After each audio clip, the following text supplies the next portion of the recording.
Dalam Tuhan Yesus kami berdoa. Amin.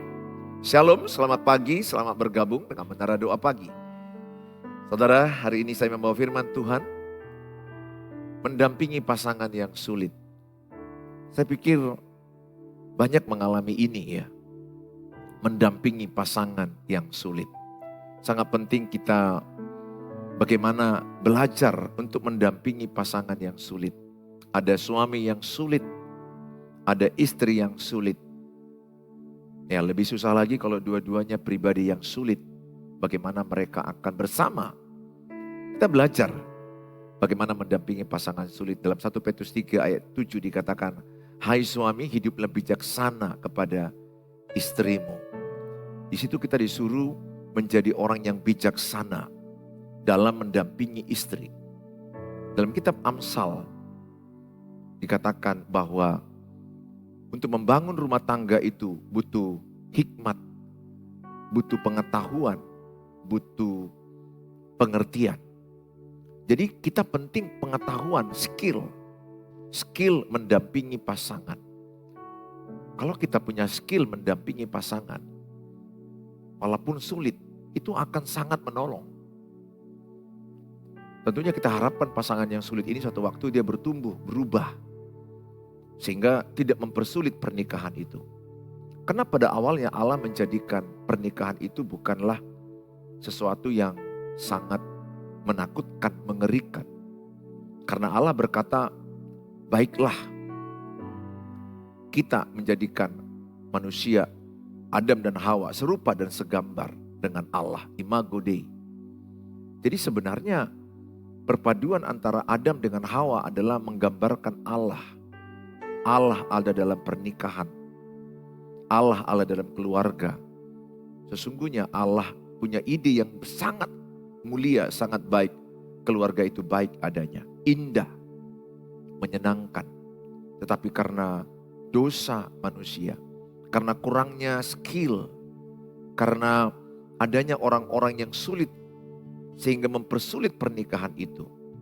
Tapi kalau suami dan istri sama-sama belajar, wake up, level up, skill marriage, bagaimana mereka meningkatkan kapasitas pengetahuan tentang pernikahan menurut Alkitab. Bagaimana dia mengelola pernikahan itu jadi baik. Kalau dua-duanya mau growing, bertumbuh, aku yakin pernikahan itu sangat indah dan menyenangkan. Hanya sering sekali ada satu yang membuat sulit, sehingga pernikahan itu jadi sulit. Yang lebih sulit lagi kalau dua-duanya mempersulit pernikahan itu. Mari sama-sama kita belajar membuat pernikahan itu indah, baik menurut Alkitab. Saudara, saya akan sampaikan pendahuluan. Bagaimana saya harus bersikap terhadap pasangan saya. Ada orang yang sudah frustrasi dengan pasangannya. Banyak keluarga saya yang di YouTube, di Facebook, di TikTok, di Instagram, dimanapun saudara ada sosial media. Mungkin saudara merasakan begitu frustrasi. Bagaimana aku menghadapi pasangan seperti ini sulitnya. Banyak sekali, banyak sekali. Lebih sedikit orang yang bisa berkata menikmati pasangannya. Lebih banyak orang bergumul menghadapi pasangannya. Bahkan bisa sampai frustrasi, kecewa, stres, depresi.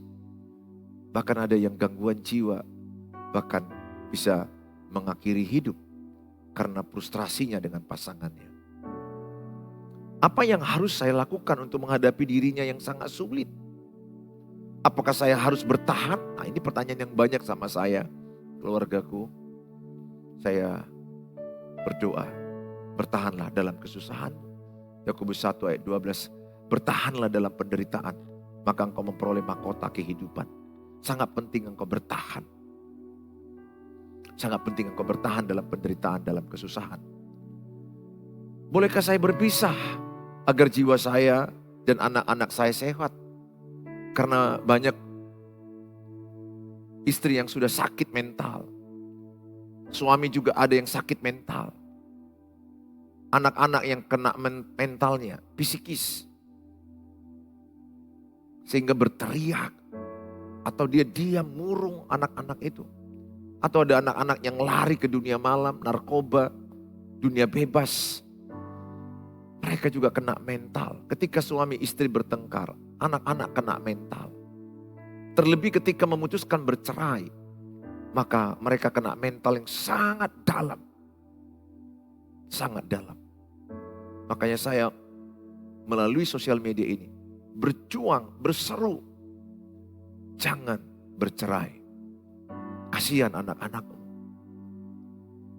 Tapi kenyataannya memang ada yang sangat tidak mudah. Ada yang sangat sulit bertahan. Apalagi kalau sudah main pukul KDRT. Ada selingkuh, ada wanita lain, ada suami, ada pria lain. Ada orang-orang yang udah memang sangat sakit yang dilakukan oleh pasangannya. Ketika saya mendengarkan cerita mereka, dan kalau itu adalah kebenarannya, betapa sedihnya memang yang dialami pasangan itu. Sebagaimana video atau sosial media yang baru viral. Bagaimana seorang pelayan Tuhan memukul habis istrinya. Bertahun-tahun pengakuan istrinya. 20 tahunan. Bagaimana begitu sakitnya seorang istri yang menerima pukulan dari suaminya. Yang harusnya melindungi, yang harusnya mengayomi, yang harusnya menjaga pasangannya. Tapi ada pasangan yang melukai, memukul, bahkan menunjang, menseret, membuli, kata-kata beracun. Memang sangat sedih kalau saya mendengar keluarga-keluargaku yang di YouTube. Perjuanganmu tidak mudah. Saya sangat merasakan penderitaanmu sangat berat. Sangat susah. Karena dua menjadi satu. Ternyata yang masuk itu dalam dirimu racun. Itu yang saya memang harus akui sangat sulit. Alkitab bilang kan dalam Matius 19 ayat 5-6 dikatakan bahwa kita ini menikah bukan lagi dua daging tapi menjadi satu daging. Jadi ketika seorang menikah dia memasukkan racun atau madu. Bayangkan kalau itu madu berarti manis terus hidupnya akan indah, akan menyenangkan. Ini analogi aja. Kalau yang dimasukkannya itu racun dalam tubuhnya. Betapa enggak menggeleparnya dia tiap hari. Racunnya di dalam tubuhnya soalnya. Itu tidak mudah. Perjuangan yang sangat sulit ketika memilih pasangan yang salah. Tapi bisakah Tuhan tolong? Bisa, masih ada mujizat. Mujizat pertama itu di perkawinan Kana. Bagaimana Tuhan menjadikan air menjadi anggur. Artinya Tuhan sangat peduli dengan keluarga, dengan pernikahan. Dia mau ada mujizat dalam keluargamu, dalam pernikahanmu. Yang tidak mungkin menjadi mungkin, yang tidak bisa menjadi bisa. Yang kau pikirkan suamimu mudah hancur, tidak bisa lagi kembali kepadamu. Bagi Allah tidak ada yang mustahil. Yang kau pikirkan juga istrimu gak mungkin kembali kepadamu. Bagi orang percaya tidak ada yang tidak mungkin. Andalkan Tuhan dalam hidupmu. Ini pertanyaan yang banyak sekali. Bolehkah saya berpisah agar jiwa saya dan anak-anak saya sehat? Saya sebagai hamba Tuhan tetap mengatakan firman Allah. Perceraian hanya oleh kematian. Tetapi kalau sudah sampai KDRT, andai itu adalah putri saya, kalau itu adalah boru saya, kalau dia dipukul oleh pasangannya, maka saya akan menarik boru saya itu untuk sesaat. Di Alkitab dikatakan bertarak. Bertarak itu berpisah tempat sampai ada kesadaran dan evaluasi diri, pertobatan. Tentu saya tidak izinkan putri saya dipukuli suaminya terus menerus. Jangankan 20 tahun, mungkin sebulan pun dipukul saya sudah harus bertindak. Seminggu pun saya bertindak. Sekalipun kalau dipukulnya, sekali saja saya udah harus turun. Tapi kalau sampai begitu lama dipukul, maka saya setuju. Bertarak, berpisah sesaat, dan dibimbing oleh pendeta atau konselor. Karena tidak ada orang tua yang mau menginginkan kematian putrinya di tangan menantunya. Karena kalau orang sudah marah, emosional, pisau pun bisa diambil. Pukulan pun bisa kena kepada jantung. Kalau orang sudah pemarah, pendendam, uncontrol, tidak lagi terkendali emosinya. Maka saya sebagai pendeta mengizinkan bertarak. Ya bukan saya lah, Alkitab yang bilang itu. Bertarak boleh. Bercerai jangan, kecuali kematian. Maka pernikahan Kristen itu sangat serius. Memilih sekali untuk seumur hidup. Maka saya selalu sampaikan ke sosial media di jemaat yang saya gembalakan, anak muda begitu banyak, ribuan anak muda di sini. Saya terus bersuara kepada mereka. Jangan salah memilih, jangan salah memilih. Pilih yang takut akan Tuhan. Betul, kita tidak bisa memilih yang sempurna karena tidak ada yang sempurna. Semua punya kekurangan, semua punya permasalahan. Semua ada punya kekurangan dan kelebihan. Nobody perfect. Tidak ada suami yang sempurna, tidak ada istri yang sempurna, tidak ada pernikahan sempurna, tidak ada keluarga sempurna. Kita semua sedang diproses menuju kesempurnaan. Yang ada itu momentum yang sempurna diciptakan.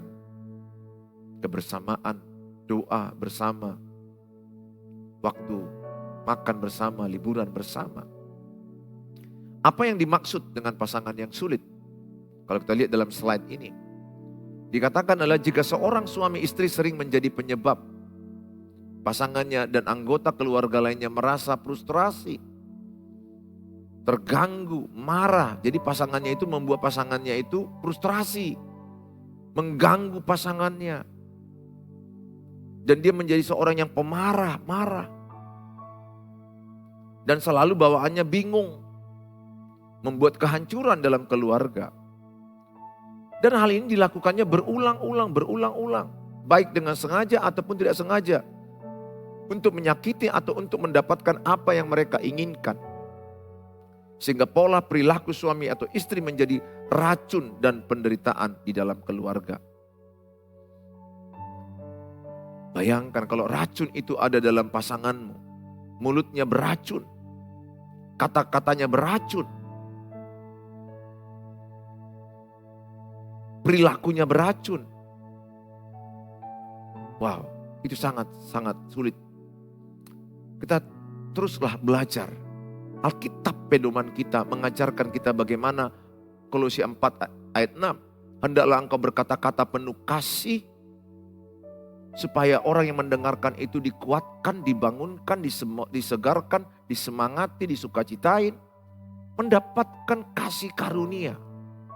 Itu Kolose 4 ayat 6. Sehingga saya sekarang belajar.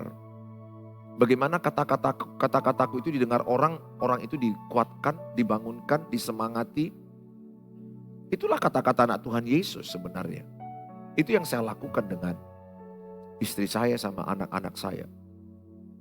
Saya tidak sempurna tapi saya berjuang seperti itu. Supaya setiap kata-kataku itu menghibur, menguatkan, menopang. Tapi sebaliknya ada pasangan yang beracun. Asal ngomong, toksik, melemahkan, bully. Ada lagi bully fisik. Pasangannya sendiri dibully fisik kan kacau itu. Dia memilih pasangannya kan dia tahu kekurangan pasangannya. Ada pasangan bilang gendut kau, gemuk kau, kurus kau, jelek. Mungkin istrinya bilang sama suaminya botak kau. Itu bully yang sangat tidak baik, pendek. Kata-kata bully fisik itu sangat racun. Apalagi ada kalimat memang sekeluarga kalian begitu. Wah, pasangan bilang keluarga mertuanya loh. Sekeluarga kalian itu memang bodoh. Sekeluarga memang kalian itu gila. Sekeluarga kalian itu memang kacau. Itu kan ngeri ya. Toksik. Dan itu ternyata ada. Apalagi kalau sama-sama marah, suami marah, istri marah, tidak terkendali. Kata-kata racun nyerang keluarga mertua masing-masing. Cobalah kalau bertengkar itu buat judul.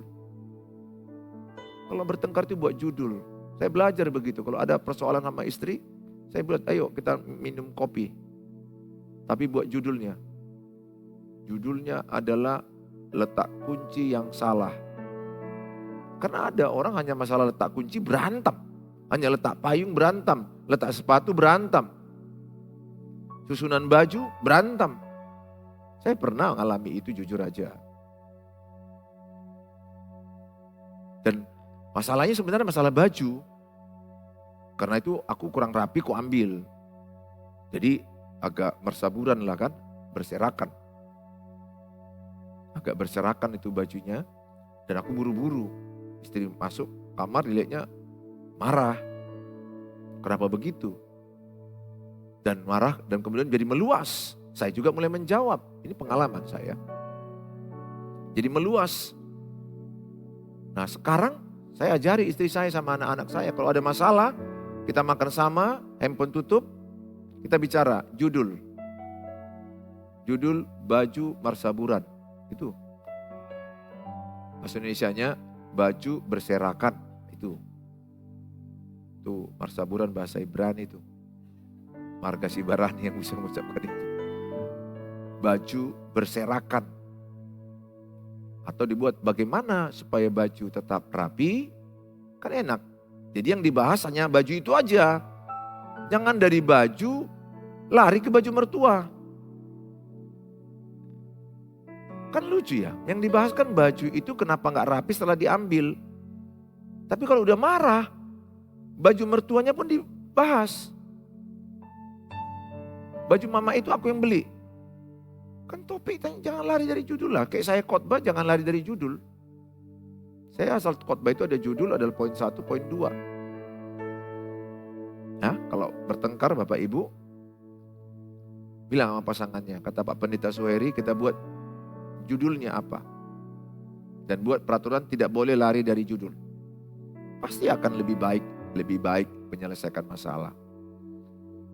Saudara yang saya kasihi, perilaku yang menyakiti suami dan istri, kalau kita lihat dalam slide ini, dikatakan adalah perilaku suami yang bossy, yang ngebos, ingin dilayani. Ada suami yang ingin dilayani, buat makanan, buat kopi, boleh-boleh saja. Tapi itu janganlah jadi ngebos.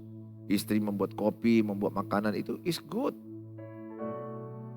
Tapi jauh lebih baik kalau kita belajar mandiri.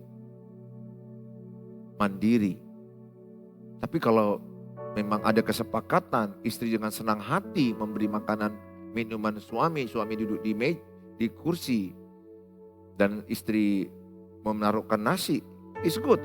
Silakan lanjutkan itu. Tapi ada juga keluarga yang mandiri melakukan itu. Sehingga mereka tidak melakukannya dengan dipaksa, diperintah. Jadi tidak seperti bos atau tuan. Suami itu adalah berfungsi sebagai seorang raja melayani istri dan anak-anaknya. Bahkan saya ajarkan di jemaat lokal saya, suami itu juga boleh menyapu, boleh nyuci piring, boleh mengambil nasi istri, boleh, tidak ada salah.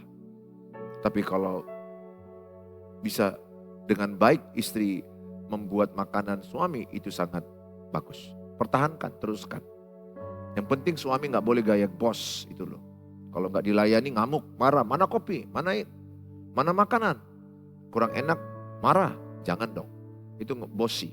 Bully, ini ada suami yang kadang bully istrinya.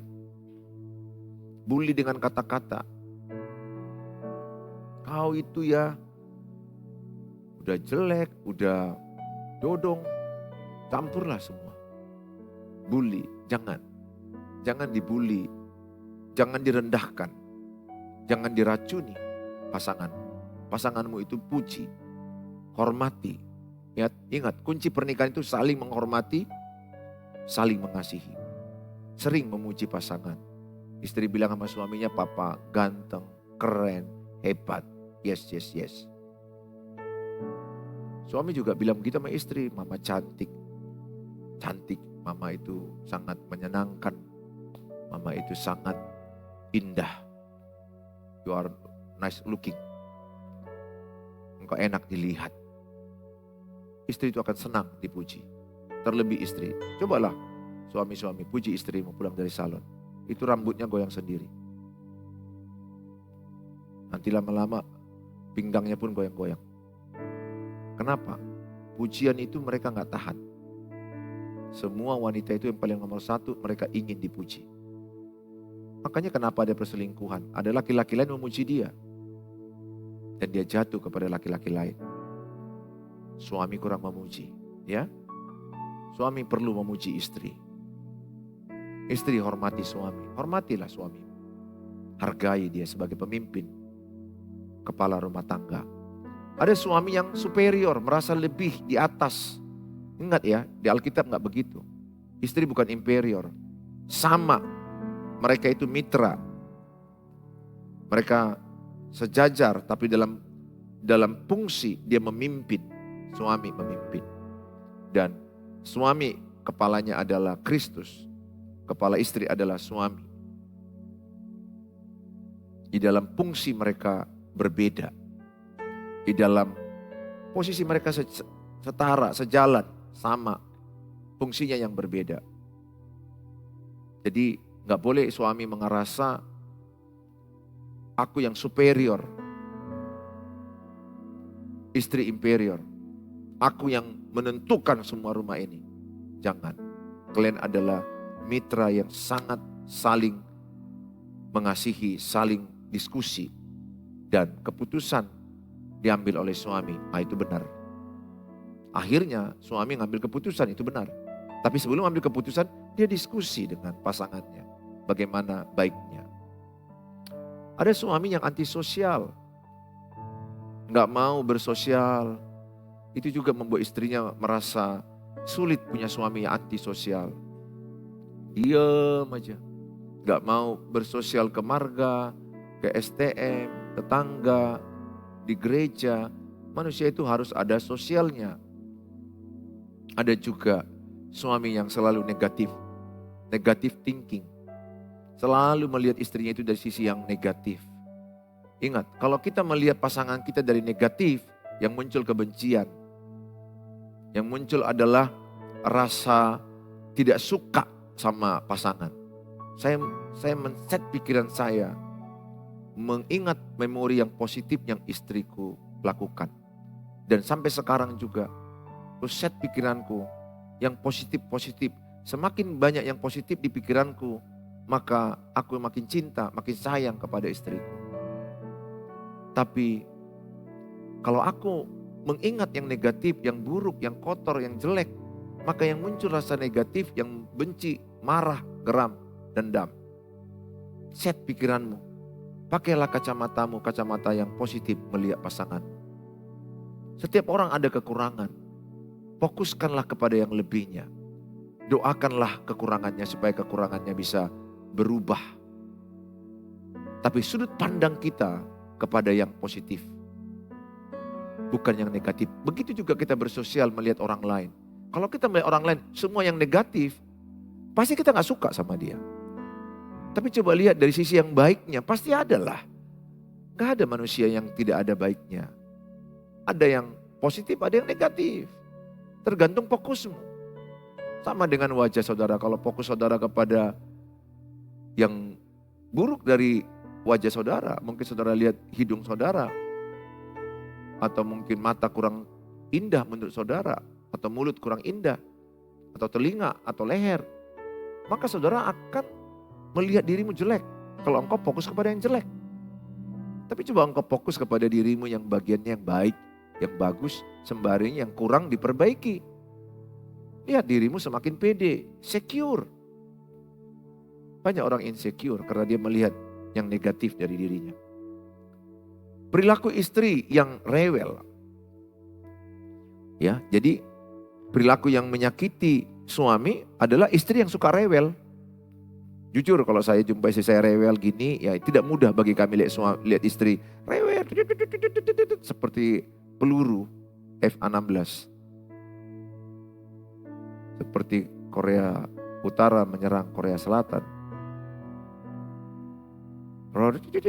Pagi, nah, itu membuat suami itu stres. Lihat foto ini, gambar ini ya. Nah, di foto itu kan nampak ada perempuan. Wah, rata-rata secara umum banyak wanita mengalami tumpukan emosi negatif. Jujur ini pernah saya alami, tapi saya bersyukur istriku semakin hari makin bertumbuh, semakin berubah. Tidak ada yang sempurna. Dan ketika itu terjadi itu tidak mudah bagi kita. Itu sangat tidak mudah. Mendengar repetan, jeritan. Tapi saya makin mengerti kenapa wanita itu menjerit. Kadangkala kenapa wanita itu bisa ritik.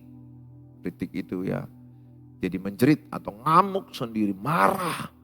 Meluapkan emosional simpanannya yang begitu banyak.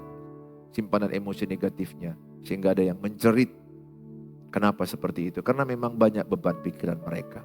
Saya sebagai seorang suami memahami. Istri itu lebih banyak menyimpan cerita hidup. Cerita hidup yang tidak mudah. Sehingga beban pikirannya begitu banyak. Masalah yang dipikirkannya begitu banyak. Laki-laki tidak. Dia manusia simple. Sehingga tidak terlalu rumit. Sehingga gampang saja di kedai kopi. Pergi jalan-jalan, olahraga, udah selesai. Si istri penuh tanggung jawab yang dia pikirkan. Anak-anaknya sudah makan kah? Makan apa? Mertuanya kayak mana? Orang tuanya kayak mana? Anakku di sekolah bagaimana? Pekerjaanku lagi? Hubungan dengan ini bagaimana? Banyak sekali yang mereka harus pikirkan dalam satu waktu. Sehingga saya menyadari kalau seorang istri berteriak itu adalah luapan emosinya yang sudah menumpuk. Dan hendaknya suami yang baik mendengarkan cerita istrinya. Itu adalah membuat istrinya sembuh, pulih. Sehingga emosi negatifnya pelan-pelan dicicilnya. Ada juga istri yang menuntut suaminya. Kau harus berubah, kau harus begini. Gak boleh menuntut pasangan. Itu toksik, menuntut itu toksik. Kalau mau rumah tanggamu bagus, jangan menuntut. Kalau mau pernikahanmu bagus, jangan menuntut. Dan jangan mengingat kesalahan yang lalu. Ingat ya. Kalau mau rumah tanggamu damai, jangan menuntut. Dan jangan mengingat kesalahan yang lalu. Siapapun kita kalau diingat-ingat orang kesalahan yang lalu, kita pasti marah. Atau paling tidak kita gak suka dengan orang itu. Karena yang lalu udah berlalu lah. Semua orang pernah salah, semua orang pernah bisa berbuat khilaf. Tapi untuk ke depan maju, mari kita topang bagaimana maju ke depan. Lebih baik ke depan. Paling tidak suka jumpa teman, ingat-ingat kesalahan yang lalu. Kita itu teman toksik. Saya sebut dia teman toksik. Yang suka mengingat-ingat kegagalan yang lalu, kesalahan yang lalu. Udahlah, moving forward. Bergerak maju. Jam aja bergerak maju, mana ada jam maju mundur. Ya, jangan suka menuntut. Dan ada istri juga yang tidak menghormati, itu sangat sakit. Bagi seorang suami itu kebutuhan utama itu adalah dihormati. Dihormati itu artinya letakkan dia di tempat yang tepat dengan rasa hormat kepada suami. Ada istri kulihat membentak suaminya di depan orang. Bahkan ada kulihat pasangan, bukan suaminya yang membuat kata sambutan, istrinya. Boleh-boleh saja mungkin suaminya kurang pintar, tapi paling tidak suami membuka. Ditambahkan oleh istri. Ada lagi istri kulihat berteriak di luar kepada suaminya. Membentak suaminya di depan banyak orang. Itu sangat memalukan bagi suami. Sangat toksik, sangat mengerikan. Ada juga istri yang dominan kepada suami. Orang bilang DKI dibawa ketiak istri. Dibawa ketiak istri. Artinya dia dikuasai istri. Dominan. Jadi segala sesuatu keputusan tergantung ratu. Istri. Hati-hati. Ibu-ibu gak boleh menguasai suami. Suami itu adalah kepala, pemimpin dari istri. Itu kata Alkitab. Dan pemimpin dari suami adalah Kristus. Secara posisi memang kita saling bersama-sama, fungsi berbeda. Hormati dia.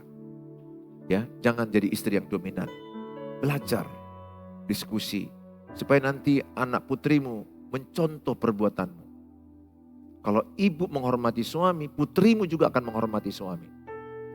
Tapi kalau ibu tidak menghormati suami, lihat, putrimu pun tidak akan menghormati suaminya. Hidup ini tabur dan tuai. Hidup ini tabur tuai. Saudara yang saya kasihi, sampai sini dulu saya sampaikan. Kita akan lanjut lagi di waktu yang akan datang. Part 2. Mendampingi pasangan sulit di bagian kedua. Tuhan Yesus memberkati kita.